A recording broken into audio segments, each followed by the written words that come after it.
Hello.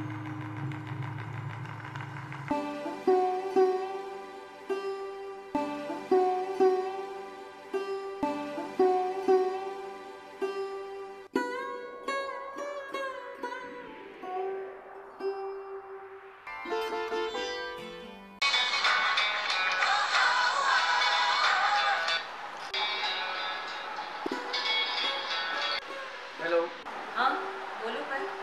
કેમ છો શિલ્પાબેન? શું છોકરી તરીકે જન્મ લેવો એ ગુનો છે? શું થયું? કેમ આમ પૂછે છે? સમજણી થઈ ત્યારથી જોતી આવું છું, પણ કોઈને કહેવાની હિંમત નથી ચાલતી. મમ્મી પપ્પાને પણ ખુલીને વાત નથી કરી શકતી, પણ તમારી સાથે વાત કરવાની હિંમત થાય છે. ગોળ ગોળ વાત ના કર બેટા, સીધી વાત કર. કેમ આજે નેગેટિવ વાતથી દિવસની શરૂઆત કરી? ક્યાંથી શરૂ કરું, શું કહું એ જ નથી સમજાતું. કોઈ પણ જાતના સંકોચ વગર જે મનમાં હોય ને જે શબ્દો મગજમાં આવે એ બોલ. છોકરીઓને બધા ગંદી, ખરાબ અને વાસનાભરી નજરે કેમ જોતા હશે? શું જ્યારે એમની નજરે જોતા હશે ત્યારે તેમને તેમની માં કે બહેન વિશે વિચાર નહીં આવતો હોય? જ્યારે પણ ચાન્સ મળે ત્યારે હાથ અડાડવું, આંખ મારવી, ગંદી કોમેન્ટ કરવી, કહેતા પણ શરમ આવે અને એવા અનુભવ કરતા હોઈએ અને સાંભળતા હોઈએ અને કોઈને કંઈ પણ ના શકીએ. તમને પપ્પાની તો ખબર જ છે ને કે કેટલા ગુસ્સાવાળા છે. ઘરમાં કહીએ તો તે ઘરની બહાર નીકળવા જ ના દે. હા તો તું મને કહી શકે છે, શું થયું? એટલે જ તો તમને યાદ કર્યા છે. મારે તમારી સાથે નાનપણના મારા એક ખરાબ અનુભવ વિશે વાત શેર કરવાની છે. કેટલાય વખતથી એ પ્રસંગની યાદો મને અંદર અંદર ગુંગળાવ્યા કરે છે. એક કામ કર, તું ક્યાં છે? હું હમણાં જ ત્યાં આવું છું, પછી માંડીને વાત કર.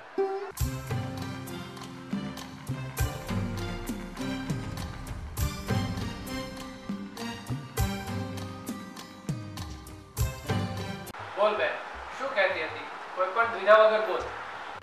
હું 12 થી 15 વર્ષની હતી ત્યારે પપ્પાની ધંધામાં નુકસાની થઈ હતી. ગામમાં રહી શકાય તેવી કન્ડિશન નહોતી, એટલે પપ્પાએ મને હોસ્ટેલમાં મૂકવાનું નક્કી કર્યું. મેં ઘણો વિરોધ કર્યો.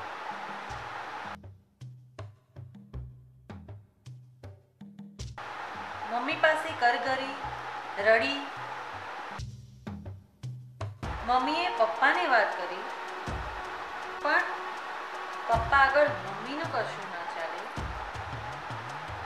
તો મારું તો શું ચાલવાનું હતું? મારો નિર્ણય આખરી જ હોય.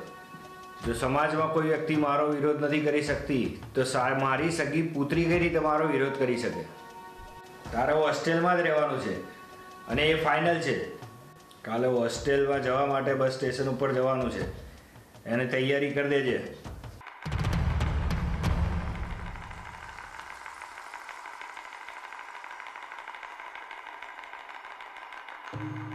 તું અહીંયા ઊભી રહે, હું ટિકિટ લઈને આવું.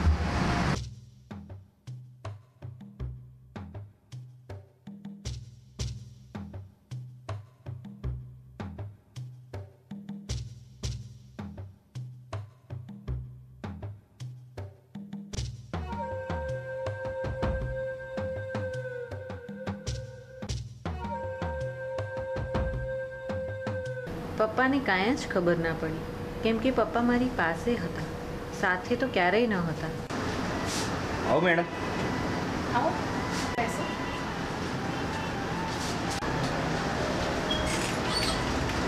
હોસ્ટેલમાં એડમિશન લેવા. સોરી, પણ હમણાં અમારી પાસે રૂમ અવેલેબલ નથી.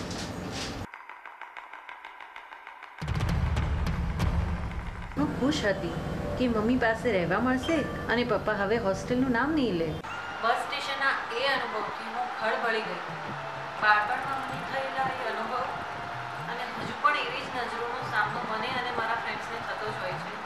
બહુ જ ગુસ્સો આવે છે, પણ કંઈ કરી શકતી નથી. એટલે આજે બધી વાત તમને કહી. સારું કર્યું, પણ આટલી બધી નેગેટિવ વાતો ના કર. જમાનો બદલાઈ ગયો છે અને જો એ ના બદલાય તો આપણે તો બદલી જ શકીએ ને. તારે સેલ્ફ ડિફેન્સ કરતા શીખવું પડશે અને સાથે સાથે તારું મનોબળ પણ મજબૂત બનાવવું પડશે. તારે એવા સ્ટેજ ઉપર પહોંચવું પડશે કે કોઈની હિંમત ના થાય તારી સાથે આવું કંઈ પણ કરવાનું. લોકો તને માન સન્માનની નજરે જુએ, આદર કરે અને તારા ઉદાહરણો આપે. તે કોઈ દિવસ એવું સાંભળ્યું છે કે કોઈ સફળ વ્યક્તિની કોઈએ છેડતી કરી હોય? તારામાં સેલ્ફ કોન્ફિડન્સની કમી છે.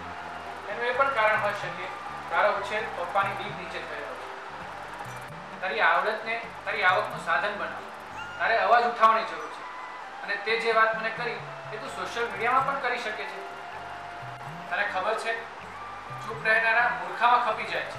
પણ પપ્પા મને કોલેજ જવા દિવસે ક્યાંય બહાર તો નીકળવા દેતા નથી. તો હું શું કરું ને કેવી રીતે કરું? મને એક આઈડિયા આવે છે અને તું એ ઘરે બેઠા પણ કરી શકે છે.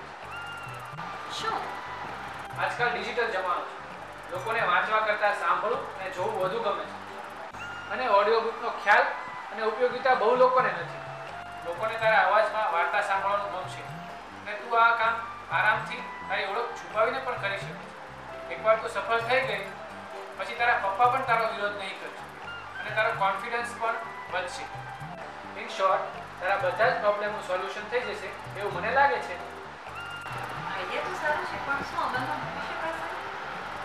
એકવાર તું મનથી તૈયાર થઈ જાય, પોઝિટિવ વિચાર, બધું આપોઆપ ગોઠવાઈ જશે. એટલું અઘરું પણ નથી. તો પણ થોડું કહો ને, મને હિંમત આવે. બુકની ચોઈસ હું કરી આપીશ અને સાથે સાથે લેખક અને પ્રકાશનની મંજૂરી પણ હું મેળવી આપીશ. રેકોર્ડિંગ અને એડિટિંગ માટે આપણે મારા મિત્રની મદદ લઈશું.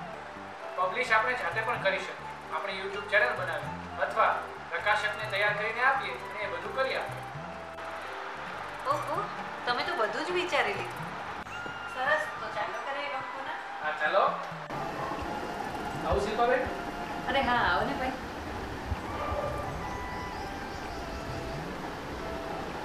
કોંગ્રેચ્યુલેશન શીખવાબેન. Thank you. તમારી 100મી ઓડિયો બુક રિલીઝ થઈ એ જાણી બહુ આનંદ થયો. તમારા ઉપર ખૂબ જ ગર્વ છે. આજે સવારે જ પેપરમાં તમારો આવેલો લેખ વાંચતો હતો. તમારો અવાજ અને વાર્તા કહેવાની શૈલી લોકોને બહુ જ ગમી. તમે બહુ જ ટૂંકા સમયમાં 100 ઓડિયો બુક્સનો રેકોર્ડ પણ કર્યો. હું આશા રાખું છું કે તમને લોકો અને જીવન પ્રત્યે કોઈ ફરિયાદ નહીં હોય. થેન્ક યુ ભાઈ, તમારા સાથ અને સહકાર વગર આ શક્ય ન થાત. અને તમારી સાથે વાત કરવી છે તો હું તમને ફોન લગાડીને આપું.